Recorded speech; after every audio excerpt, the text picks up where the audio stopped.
Hello everyone. In this video, we will be explaining about the tax audit and tax investigation. Both the audit and the tax investigation are carried out by Inland Revenue Board Malaysia authorities. So, do you know what is meant by tax audit? A tax audit is an examination of taxpayers' business records and financial affairs to assure that the right amount of income should be declared and the right amount of tax should be calculated and paid in accordance with tax laws and regulation. Now, how is that different from tax investigation? Let's find out. A tax investigation is the examination of books, documents, materials, and so on concerning a tax business and financial matters, including personal documents. It is conducted to ensure that the income is reported accurately and the tax is subsequently charged appropriately according to the tax laws and regulation.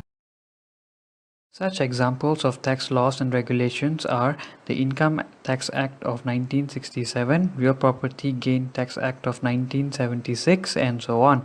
Investigations are usually conducted to obtain evidence and view towards prosecution and conviction of tax offence in court. Now that we know the main difference, let's look into details of tax audit and tax investigation in Malaysia in terms of the objectives, selections, procedure, penalties, and so on. First and foremost, the objectives of these two tax activities differ. As seen on the slide, the main objectives for tax audits are to encourage voluntary compliance with the tax laws and regulation, ensure that a higher tax compliance rate is achieved under the self-assessment system, to educate and create awareness of taxpayers towards their rights and responsibilities under the provision of the ITA. Nevertheless, the objectives for a tax investigation include to deter tax evasion, identify and prosecute tax evaders, enhance voluntary tax compliance, be fair to compliant taxpayers, and to collect the correct amount of tax. Furthermore, there are two types of tax audit, namely desk audit and field audit. The desk audit is usually held at the IRBM office and concerned with straightforward issue or tax adjustment, which are easily dealt with through consistency.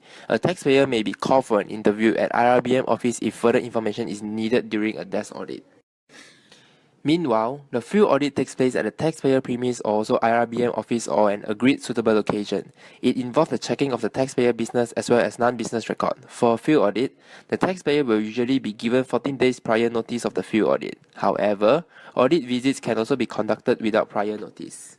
In specific desk audit cases can be referred for field audit action. In this situation, the taxpayer will be informed through a field audit notification letter as part of the normal process of commencing the field audit. Additionally, the year of assessment cover for a tax audit are generally a period of 1 year of assessment. However, the tax audit may be extended to cover a period of up to 5 years of assessment, pursuant to the issue uncovered during an audit. Further, this 5-year time limit is not applicable to cases involving fraud and tax evasion, whether intentional or unintentional. Now on to the selection basis. How do tax audit and tax investigation differ from one another? In tax audit, taxpayers are selected through computerized based on risk analysis criteria, specific industry, specific issues for certain group of taxpayers, and so on. As you can see in this slide, there is another way that taxpayers can be selected for. However, for tax investigation, taxpayers are chosen on the basis of risk analysis, information from informers, review of income tax return, special intelligence information, and information from other law enforcement agencies. Moving on, there are several differences procedures-wise too. For tax audit, the first thing to focus on is the audit venue, which is usually at the IRBM's office for a desk audit, whereas for field audit is at a taxpayer's premise or IRB offices or an agreed suitable location. Secondly, the commencement of an audit.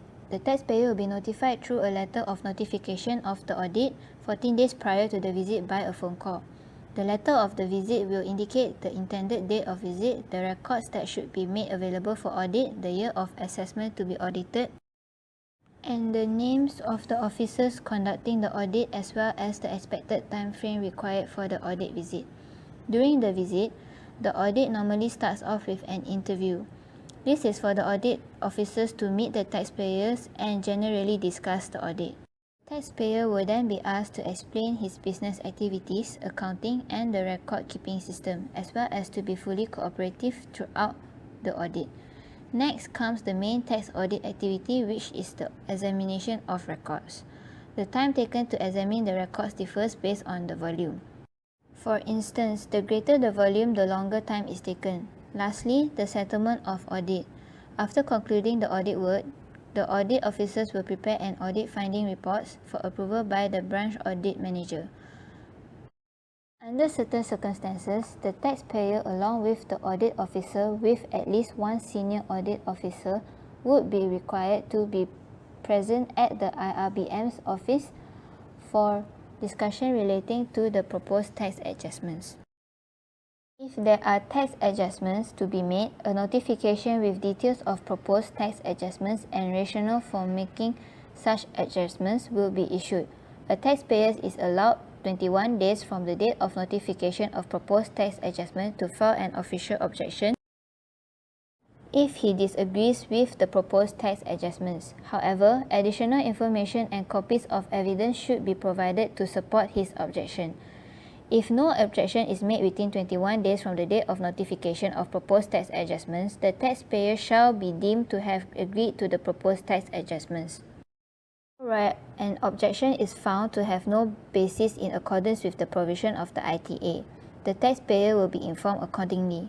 Along with the tax computation, there will be a note indicating a time period whereby the taxpayer is allowed to file an objection if he disagrees with the adjustment before any assessment is raised. Assessment will be raised with the appropriate penalty when there is no objection within the given time period. However, taxpayers may still appeal against an assessment after a notice of assessment has been served on him through the Special Commissioners of Income Tax within 30 days by filing in a prescribed Form Q. Investigation procedures firstly begins with inspection visit without prior notice to taxpayers' business premises, residents, tax agents' premises, third parties, and other premises as may be necessary.